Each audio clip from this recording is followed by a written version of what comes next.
Hi, my name is David Halbrook, and today I want to offer you a few words of truth and reason. If you haven't yet, look at the introductory video that explains some of the purposes of these series of lessons, and please feel free to offer suggestions on some topics that you're interested in. Today, I want us to just think about truth. Think about truth with me. What is truth? I think the controversy about fake news gives a pretty good indication that people are interested in truth. They demand that the facts be dealt with fairly and fairly represented. So when we think about what is truth, I don't think we have to get a dictionary to define truth. It's reality, it's the facts. You exist and the Easter Bunny doesn't. We understand that. And so in practical terms, there are true events and there are false or staged events. You've heard true reports, and then you've heard false reports. You've heard true ideas promoted, and you hear false ideas promoted. And so all of these affect our lives day to day, and truth matters. I have to live in reality or I won't live. And living in Fairbanks, Alaska is a pretty good illustration of that. If you don't deal with the truth concerning your body and how it responds to extreme cold, then you just won't live. Beyond mere survival, success depends upon decisions that are based in the truth. If I start some business, but I start it with some deception, well, the longer that persists, eventually that'll catch up with you. You can fool people some of the time, but you can't fool everyone all of the time.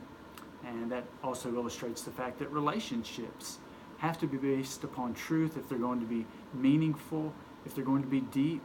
And so if you care about your family, if you care about friends, and even from a business standpoint, from your customer relationships, truth has to be one of the most fundamental practices in that relationship. The same could be said in spiritual matters. Spiritual life and spiritual success and spiritual relationships with God and with other people, all of that is dependent upon truth, and without truth, all of that will fail. Last, I want to ask you two questions, and I'm not going to answer them now. Some other videos will probably deal with them. But the first question is, how do you know who your mother is? I mean, how do you know that the woman you call mother is really your biological mother, the woman from whom you came? How do you really know? Maybe the first thing that comes to mind is, well, but nobody questions that. I've just always known that. Everybody I know, that's what they say. Well, we've all heard false reports. Say, well, but I'll have some DNA testing done. But that can be tampered with. Well, someone had a video camera in the delivery room. Videos can be doctored. So how do you know that she's your mother? Think about that, and that deals with the subject of knowing truth.